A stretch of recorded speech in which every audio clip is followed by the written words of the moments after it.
PN Panicker സാംസ്കാരിക അക്കാദമിയുടെ 101ാമത് പ്രതിമാസ പരിപാടിയും സാഹിത്യോത്സവവും അവാർഡ് സമർപ്പണവും നടന്നു. PN പണിക്കർ സാംസ്കാരിക അക്കാദമിയുടെ 101ാമത് പരിപാടിയുടെ സാഹിത്യോത്സവവും അവാർഡ് സമർപ്പണവും നടന്നു. തുടർന്ന് സൂരജ് സത്യൻ അവതരിപ്പിച്ച ചങ്ങമ്പുഴയുടെ രമണൻ കഥാപ്രസംഗവും ഉണ്ടായിരുന്നു.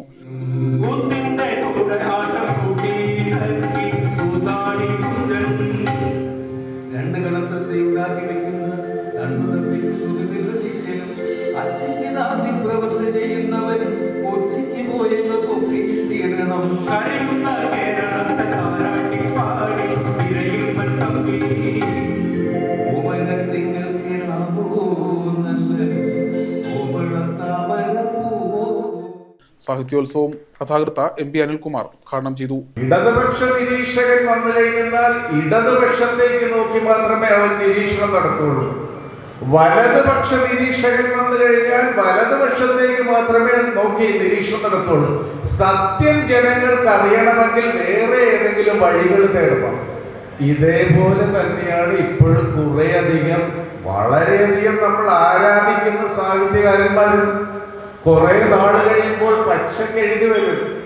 ഇടതുപക്ഷ സാഹിത്യകാരൻ, വലതുപക്ഷ സാഹിത്യകാരൻ, അങ്ങനെ തരംതിരിച്ചുള്ള ആ ഒരു ഭേദ്യം മനുഷ്യ മനസ്സിൽ ഉണ്ടായി കഴിഞ്ഞാൽ ഈ എത്ര വലിയ സാഹിത്യകാരനാണെങ്കിലും അവരുടെ മനസ്സിൽ അവർക്ക് സ്ഥാനമുണ്ടാവില്ല എന്നുള്ളത് തർക്കം തന്നെയാണ്. സത്യമറിയാൻ ജനം എപ്പോഴും ആഗ്രഹിക്കും. സത്യം എഴുതണം. കാണുന്ന സത്യം സത്യമാണെന്ന് വിളിച്ചു പറയാനുള്ള തൻ്റെ ഇടം എഴുത്തുകാരൻ ഇല്ലാത്തടത്തോളം കാലം അവൻ മനുഷ്യന്റെ മനസ്സിൽ നിന്ന് മാഞ്ഞു പോകുമെന്നുള്ള കാര്യത്തിൽ യാതൊരുവിധ തർക്കമില്ല. വായന ഇപ്പോൾ മരിച്ചിരിക്കുകയാണ്. പുതിയ തലമുറ പുസ്തക വായനയില്ല. പക്ഷെ അവർക്ക് പഴയ തലമുറയെക്കാളും ബോധമുണ്ട്, സാമാന്യ ബോധമുണ്ട്. കാരണം അതിനുള്ള മാധ്യമങ്ങളുണ്ട്. വായന ശരിയായിട്ട് കൊണ്ടുപോകണമെങ്കിൽ നമ്മൾ നമ്മളുടെ മക്കളെയും ചെറുമക്കളെയും ആ രീതിയിലേക്ക് തിരിച്ചു കൊണ്ടുവരണം. വിനയകുമാർ തുറവൂർ അധ്യക്ഷത വഹിച്ചു.